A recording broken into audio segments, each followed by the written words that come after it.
Welcome back to Epic of Time. Previously, we witnessed the arrival of the English pilot John Blackthorne, a stranger cast upon the shores of feudal Japan. Now, as East and West collide, alliances are tested and the blades of loyalty are drawn.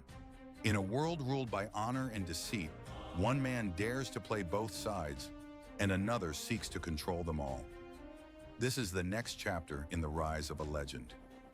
Shogun, Episode 2, Servants of Two Masters. A year before the events we know, the great ruler Nakamura Hidetoshi, the Taiko, lay dying.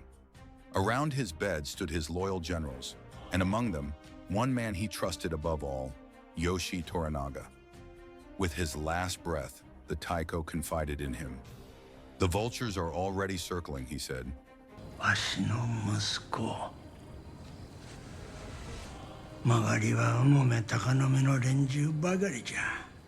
He offered Toranaga the impossible, to rule as sole regent over his young heir. But Toranaga knew the truth. Power this absolute would only bring his death, and the child's. So instead, the Taiko established the Council of 5 Regents, 5 lords who would rule together until the boy came of age. It was a pact born of necessity and destined for betrayal. Now, in Osaka Castle, a stranger washes ashore. The English pilot John Blackthorne, called the Anjin. He is brought before the lords, his presence both curiosity and threat. To Toranaga, he is a mystery wrapped in opportunity. Through Lady Mariko's translations, the foreigner speaks of lands beyond imagination, of ships that cross entire worlds. And yet, in the eyes of the regents, he is merely a barbarian, a danger to be contained.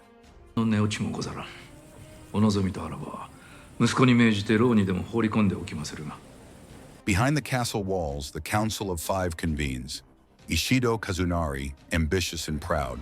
Ishido, caretaker of the castle. Kiyama and Ono, Christian lords aligned with the Portuguese. Sugiyama, descended from the richest samurai family in Japan. Ono, a feared warrior whose affliction of leprosy led him into the arms of the church. Sugiyama, silent but watchful. And Kiyama, a man whose faith in Christ is guided only by his greed and ambition. And Toranaga, the wolf who hides beneath still waters. Together they rule, and together they plot. But Toranaga knows the truth. Unity is an illusion. Each lord serves his own master, and soon he will make them turn on one another. To calm the council's fears, Blackthorne is thrown into prison. There in the darkness, he meets an old priest, Father Domingo, a man who once came to Japan with faith in his heart and now lives in quiet despair.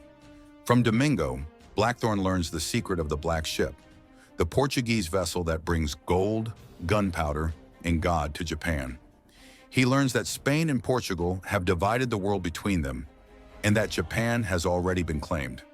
In this moment, the foreigner realizes he has entered not just another land, but another battlefield. Meanwhile, Toranaga's vassal, Lord Yabushige, walks a dangerous path. Tempted by Ishido's promises, trapped by his own fear, he plays both sides of the board. When Ishido orders Blackthorne's execution, Yabushige seizes his chance. He stages an ambush, a fake attack by bandits. Amid the chaos, he rescues the foreigner and brings him to Toranaga. And just like that, Blackthorne becomes more than a prisoner. He becomes a weapon. In Toranaga's private garden, Blackthorne draws a map in the sand. He shows the shape of the world, how Spain and Portugal carved it into halves. Japan is here. My country, England, is on the other side of the world. He points to Japan and says, according to their treaty, this land belongs to Portugal. ポルトガルとスペインの2つの国が東洋の島々を分け合ったと信じているようでございます。 The words strike deep. For the first time, Toranaga sees the shadow of the outside world and the invisible chains that threatened to bind his country. A foreigner had come to Japan as a captive. Now he is the one revealing the truth of empire. That night, a new danger moves in silence.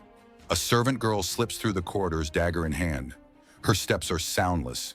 Her mission? To kill. But her target is not Toranaga. It is Blackthorne. The blade flashes. Toranaga's guards react too late, but the Lord himself moves like lightning, cutting the assassin down. When the body falls, the message becomes clear. It is not only Toranaga who has enemies. The foreigner, too, has entered the game of death. In the land of the rising sun, power is the sharpest blade, and every alliance bleeds. Toranaga moves his pieces with the patience of a god, while the foreigner learns that survival is not granted, it's earned. For in this empire of silence and storm, loyalty is but a mask, and only those who serve two masters will live long enough to betray them both. You've been watching Epic of Time. If this story moved you, honor it with a like, share it with your comrades, and join us in the next chapter, where the winds of fate grow stronger and the storm of Shogun has only just begun.